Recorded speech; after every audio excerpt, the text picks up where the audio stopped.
तो परमात्मा के तत्व ज्ञान से अपरिचित और केवल एक ही हल्दी की गांठ पर पंसारी, वैज्ञानिक तो एक हल्दी की गांठ पर पंसारी बन बैठे हैं, लेकिन पंसारी की दुकान में बहुत सामान होता है और तभी वो दुकान चलती है। तो परमात्मा ने हर तरह की हर प्रकार का हमें जो दिया है, हम उस पर अनुसंधान करके केवल यही सोच बैठते हैं कि बस इतना ही है, नहीं। तो इसलिए हमने परमात्मा की क्रिया में अविश्वास नहीं होना चाहिए। जहाँ तक वैज्ञानिक बात करते हैं वो अपने सीधा हीट एंड ट्रायल मेथड से वो भी ठीक बोल रहे हैं, वो गलत नहीं है, लेकिन वो परमात्मा को नकारा करते हैं, ये उनकी महामूर्खता है। बस इतनी सी कहना चाहते। अब उस परमात्मा की कृपा से दास को ये ज्ञान हुआ। अब उस परमेश्वर ने स्वयं ही अपना ज्ञान दिया। वो कैसे यहां आया? वो परमात्मा चारों युगों में आते हैं। सतयुग में सत्सुकृत नाम होता है, त्रेता में उनका मुनिंदर नाम, और द्वापर में करुणा में से, और इसमें कलयुग में वो कबीर नाम से आते हैं।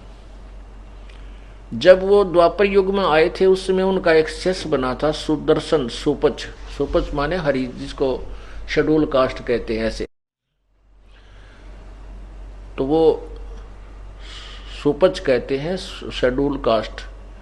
सुदर्शन उनका नाम था। तो उस समय वो वाल्मीकि जाति में उत्पन्न हुए थे सुदर्शन जी। और उस समय परमात्मा कबीर जी भी वहां ऐसे ही लीला करके प्रकट हुए थे। और उस समय वो सुदर्शन जी परमात्मा कबीर जी का शिष्य हो गया था। उसके माता पिता ने प्रभु की बात को नहीं स्वीकार किया था। तो सुदर्शन जी ने प्रार्थना की थी, प्रभु मेरे माता पिता बहुत ही अच्छी आत्मा के थे, हे मालिक एक अर्ज आपके दास की, यदि उनको कभी मनुष्य जीवन प्राप्त हो तो अपनी शरण में लेना। परमात्मा ने देखा था कि ये सुदर्शन माँ के माता पिता के मोह में काल के जाल में फंसेगा, क्योंकि ये मोह भी एक काल की फांसी है। एक दूसरे के प्रति हमारा जो ममता बनी हुई ये भी काल के फंसाने का एक और रस्सा है। परमात्मा ने सोचा और तो ये निर्मल हो गया, ज्ञान से भी परिचित होगा, लेकिन मोह वाली फांसी इसके अब भी है। तब प्रभु ने कहा कि बेटा तू चिंता मत कर, मैं वचन देता हूं, मैं तेरे प्रॉमिस करता हूं कि तेरे माता पिता को मैं पार करूंगा। फिर वो खुश, वो काल से फिर बिल्कुल हट गया। तब सुदर्शन जी का छुटकारा हुआ।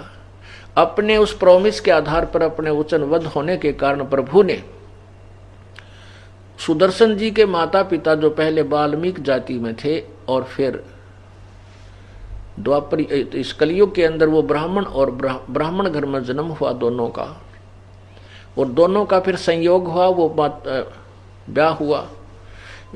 उसमें ये उनका जन्म हुआ ब्राह्मण कुल में। गौरी शंकर नाम था उस नीरू का, और सरस्वती नाम था नीमा का। गौरी शंकर एक बहुत ही अच्छे नेक व्यक्ति थे और शिवजी के पुजारी थे। शिवजी किसी पुराण की कथा करते थे, किसी को गुमराह नहीं करते थे। जो भी पैसा दान दक्षिणा का आ जाता था किसी से नहीं मांगते थे, कथा करते थे। कथा के उपलक्ष्य में कोई दान कर जाता था, उसी से अपना खाना पीना भी चलाते थे गृहस्थी, और साथ में जो शेष बच जाता था उसको भंडारे में लगा देते थे। दुरुपयोग नहीं करते थे, जोड़ जोड़ के नहीं रखते थे, या बहका कर किसी से पैसा नहीं लेते थे। जिस कारण से पूरी बनारस में, काशी में उनकी बहुत अच्छी छवि थी। और दूसरे जो नकली ब्राह्मण थे, वो स्वार्थी लोग थे, वो उनसे ईर्ष्या करते थे, क्योंकि उनके पास लोग ज्यादा जाते थे और उन स्वार्थियों के पास तो कोई फंसा हुआ जाता था। इस कारण से वो ब्राह्मण लोग, दूसरे जो गुरु लोग थे, ब्राह्मण थे, वो उस गौरी शंकर से ईर्ष्या करते थे। इस बात से मुसलमान भी परिचित थे। मुसलमानों को ये पता लग गया कि गौरी शंकर के साथ कोई भी ब्राह्मण गुरु नहीं है। क्योंकि ये गुरु लोग ही जनता को लड़ाकर मारते हैं, यही उनको गुमराह करते हैं। और ये भोली श्रद्धा जनता गुरुओं के ऊपर इतना विश्वास करते हैं, उनके आदेश से वो ना जाने के कर डालते हैं। तो उनको ये मालूम था कि गौरी शंकर के साथ ये गुरु लोग नहीं हैं और ये अकेले हैं। और मुसलमानों को ये भी पता था कि हिंदू धर्म का प्रचार सबसे ज्यादा यही कर रहा है, भगवान शिव की महिमा जगह जगह बताता है। ऐसा सोचकर उन्होंने उस गौरी शंकर को मुसलमान बनाने का इरादा किया। उसके घर पे अपना पानी छिड़क दिया, उसके वस्त्रों पर छिड़क दिया, उसके मुंह में डाल दिया दोनुआ के, और आवाज लगा दी कि भाई ये गौरी शंकर मुसलमान बन गए हैं। उधर से वो गुरु जो नकली ब्राह्मण थे उनको पता चला, वो आए, वहां पर देखा कि तो मुसलमान उनके घरों पर पानी छिड़क चुके हैं। तो उन्होंने डंडोरा पिटवा दिया कि गौरी शंकर का हुक्का पानी जो है ना भाईचारा बंद, वो मुसलमान बन गया है, उससे कोई बात नहीं करे, उसको गंगा में स्नान करना बंद। तो इस तरह की सारी प्रतिबंध ला दिए। अब मुसलमानों ने उसका नाम नीरू अली रख दिया, नूर अली। तो उसको नीरू कहने लगे, नूर अली। और सरस्वती का नाम नीमा रख दिया।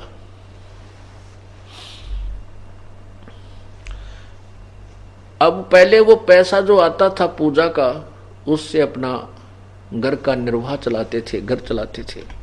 अब वो पैसा आना बंद हो गया, क्योंकि अब वो हिंदू शास्त्रों को छू नहीं सकता, ऐसी प्रतिबंध लगा दी। तो उन्होंने सोचा कि क्या काम करें, कपड़ा बुनने का कार्य शुरू कर दिया, जिस कारण से वो जुलाहे, अब जैसा कर्म कोई करेगा तो उसी नाम से वो जो है ना प्रसिद्ध हो जाता है। तो उसको जुलाहा कहने लगे, वो जुलाहे नाम से प्रसिद्ध हो गया। और उसको ने वहां से भी अपनी वह झोंपड़ी छोड़कर जुलाहों की कॉलोनी में वहां जाकर आश्रय लिया। वहां एक थोड़ी सी जगह घेर कर वहां अपना कोई मकान, थोड़ी सी झोंपड़ी डाल ली। अब उनकी बहुत आयु हो गई थी, 50-55 वर्ष के वो हो चुके थे। तब तक उनका कोई संतान नहीं हुई। अब परमात्मा चाहते तो उनको संतान भी दे सकते थे, लेकिन उनको संतान क्यों नहीं दी? क्योंकि परमात्मा को मालूम है, एक लेवा एक देवा दूतम, कोई किसे का पिता न पूतम, ऋण संबंध जुड़ा एक ठाठा, अंत में सब 12 बाटा। कि जिस पुण्यात्मा का पिछला कोई लेन देन शेष नहीं है, तो वो पुण्यात्मा है, उसको कोई संतान नहीं है, वो बड़ी भाग्यवान आत्मा है संत मते के अनुसार। और संसारिक और काल की प्रेरणा के अनुसार संसार उसको सबसे घटिया और बदकिस्मत मानता है। तो संत मार्ग इसलिए समाज से कति विपरीत है, और इसीलिए इसमें आपसी संघर्ष भी रहता है।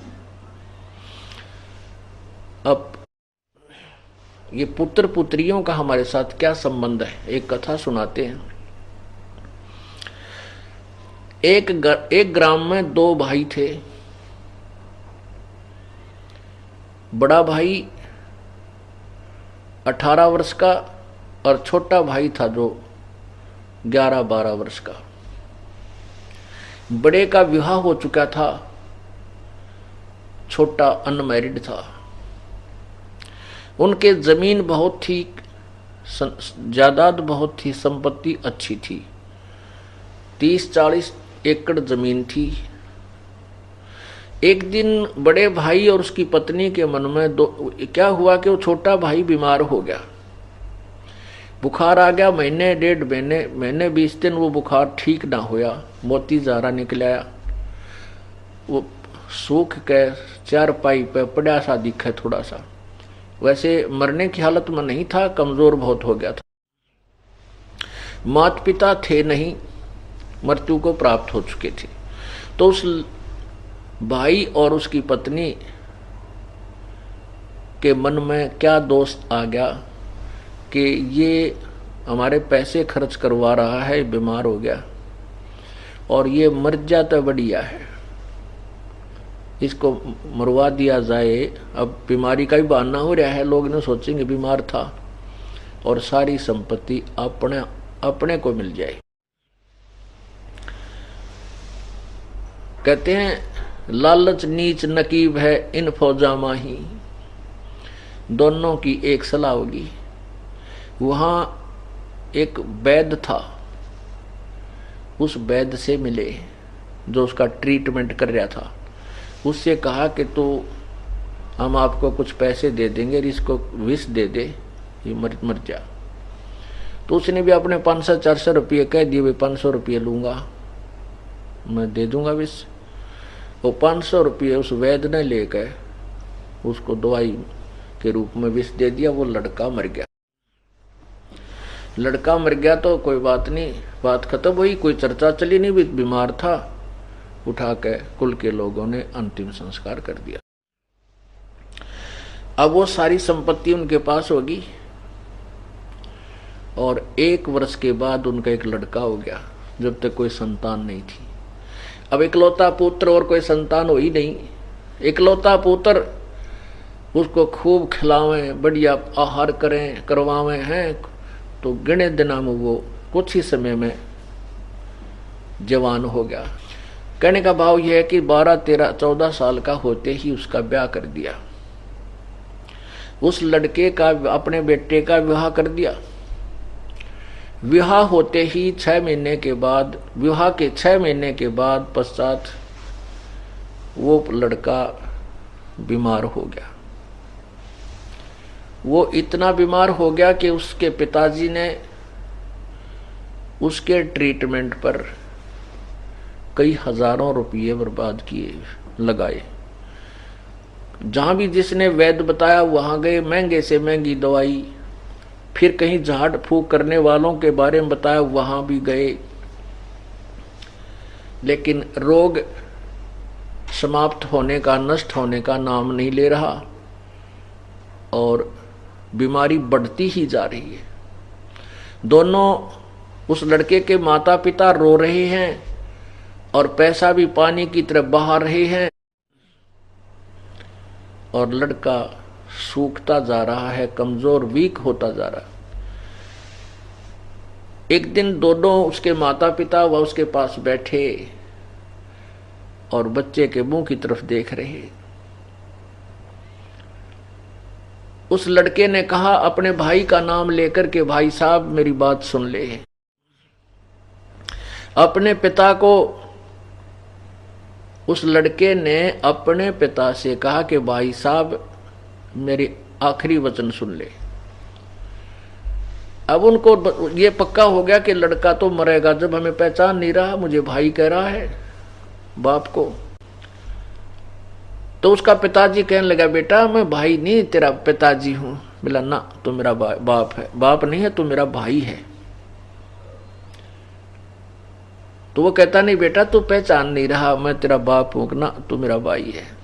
सुन ले मेरी बात कि मैं तेरा वो छोटा भाई था जिसको तूने विष देकर मरवाया और कहा भाई साहब मेरा और तेरा हिसाब बराबर हो लिया, अब केवल लकड़ियां का और कफन का पैसा शेष रहता है, मैं तेरा मांगता रह गया। अब उसमें क्या किया कि उसने उस बच्चे के इलाज पर आधी जमीन भी बेच डाली। जो उस लड़के का भाई का हिस्सा था वो खत्म हो चुका था, इतनी जमीन वो बेच कर उस पर ला चुका था। तब उसने सारी कहानी बताई कि मैं तेरा वो छोटे वाला भाई हूं और तेरा पुत्र बन के आया हूं अपना हिसाब कराने के लिए। तूने मेरी संपत्ति हड़पी थी और अब मैंने अपना हिसाब बराबर हो लिया तेरा मेरा, अब मैं चलता हूं और कफन तैयार कर ले, लाकड़ियां की पैसे जो तेरे रह रहे हैं वो कर ले इकट्ठी। तब उसको बड़ी चिंता हुई, भाई उसके भाई को यानी पिता को। कहने लगा भाई साहब एक बात और सुन ले, मेरी एक शंका का समाधान कर दे। ठीक है हमने जो दुष्ट कर्म किया हमारा आगागी के जिसका बेटा मर जाए संसार में कुछ नहीं रहता, ऐसे काल की प्रेरणा का एक नियम है। भाई ठीक है, हमने तो दिशा कराया भाई, हमने भोग लिया, हम नहीं संतान मरेंगे, बोल कोई संतान होती नहीं, मैं 14-15 वर्ष हो गए तेरे बाद कोई संतान हमारा नहीं हुई, और हम तो मेरा तो कुल नष्ट भी हो गया, हमें तो सजा ठीक मिल गई कि हमने तेरे साथ विश्वासघात किया था। पर एक बात का जवाब दे दे, ये जो तेरी पत्नी है इसने के पाप कर दिया भी, जिंदा जलाई जाएगी, क्योंकि उस समय सती प्रथा थी कि अब तू मरेगा और इसको चिता में फूका जाएगा तेरे साथ में, इसका के दोष है। तब उसने कहा कि वो वैद्य कहाँ है जिसने मुझे विष दिया था। उस लड़के ने पूछा कि वो वैद्य कहाँ है,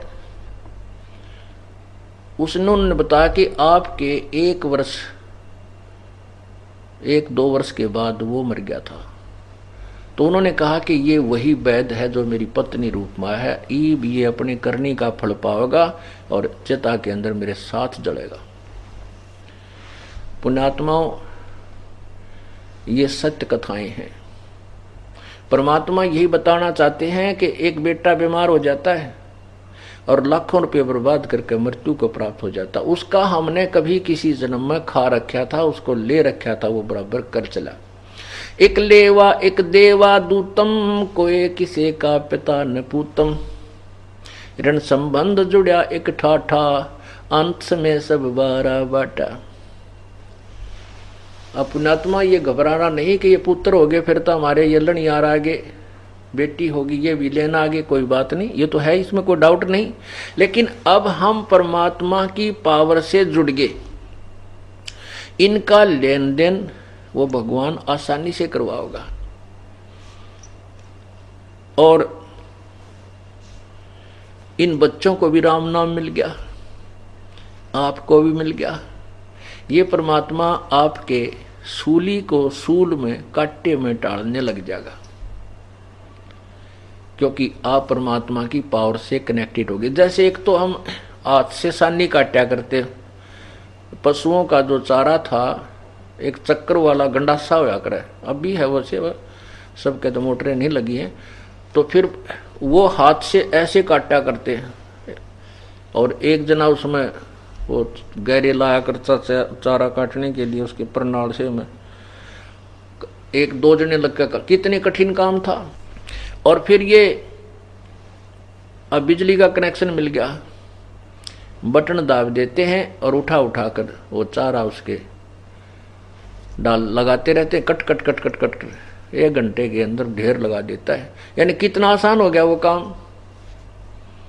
पहले चाकी पीसा करते 1 घंटे तो मंडी रहती बुढ़िया, और कितना 2 किलो नहीं पिस के देता, और अब बटन दाब देते हैं बिजली की पावर से, कोई आटा 1 घंटे में ढेर सारा पीस कर रख देती है। तो ऐसे ही आपको परमात्मा की शक्ति यानी बिजली का कनेक्शन मिल गया। आप ये चिंतित ना होना, अब तो ये तो है, इसमें तो कोई शक नहीं, बेटा और बेटी हमारे पिछले संस्कार से जुड़े हैं, ये नो डाउट। अब हमने परमात्मा की शक्ति का सहयोग मिल गया है, ये आसानी से निमट जावांगे हम।